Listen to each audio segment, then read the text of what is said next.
চিকিৎসার গাফিলতিতে রোগীর মৃত্যুর জের অন্তর্বর্তী জামিনের 24 ঘন্টার মধ্যেই জেল হেফাজতে অভিযুক্ত চিকিৎসক।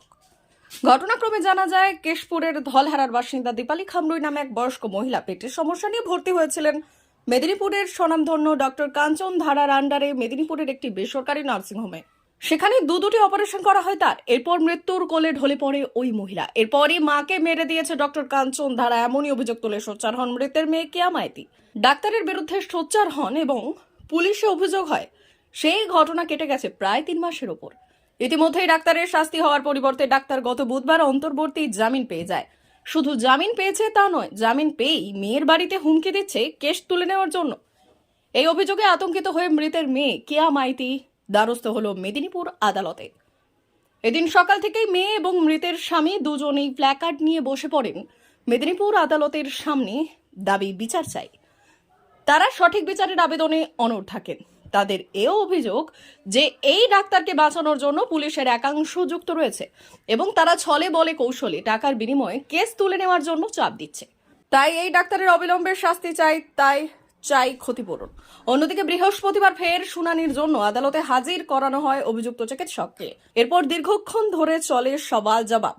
সেই শুনানির শেষে সন্ধ্যা নাগাদ চিকিৎসককে 14 দিনের বিচার বিভাগীয় হেফাজতের নির্দেশ দেন বিচারক, আর তাতেই চাঞ্চল্য ছড়িয়ে পড়ে। এই ঘটনায় মৃতের পরিবার বলেন ওই চিকিৎসকের কঠিনতম শাস্তি হোক, যদিও অভিযুক্ত চিকিৎসকের দাবি চক্রান্ত করা হয়েছে তার বিরুদ্ধে। আপনার বিরুদ্ধে যে অভিযোগ কি বলবেন? এখন বিচার এখানে ব্যাপার নিয়ে আমি কিছু বলতে চাই না। তো বারবার ধরে আপনার বিরুদ্ধে এরকম ধরনের অভিযোগ সামনে আসছে। এভাবে চিকিৎসকের গ্রেপ্তারি রীতিমতো নজিরবিহীন ঘটনা বলে মানছে সংশ্লিষ্ট মহল। এরপরে ওনার বিরুদ্ধে এফআইআর হয়। সেই এফআইআরে উনি গত ডেটে মানে গতকালকে উনি জামিন নিতে আসেন। খেলা দেখুন পুলিশ প্রশাসনের খেলা কেমন। ভারতবর্ষে যখনই কোনো আসামিকে প্রডিউস করতে হয় along with CD, case diary produce করতেই হয়, কিন্তু পুলিশ কোনো কেস ডায়েরি পাঠাননি, খালি ফরওয়ার্ডিং রিপোর্ট পাঠিয়ে দিয়েছেন। সেই বেসিসে জজ সাহেব দেখলেন যে 41-এর নোটিশ কমপ্লাই করে দিয়েছেন, তাই উনি সচরাচর যেমন বেল হয় বেল দিয়ে দিয়েছিলেন। তো আজকে ওনার কনফার্মেশনের বেলের প্রেয়ার ছিল, সেই প্রেয়ার অনুযায়ী আমরা তখন এই বেল অপোজ করি যে এটা কিভাবে হতে পারে।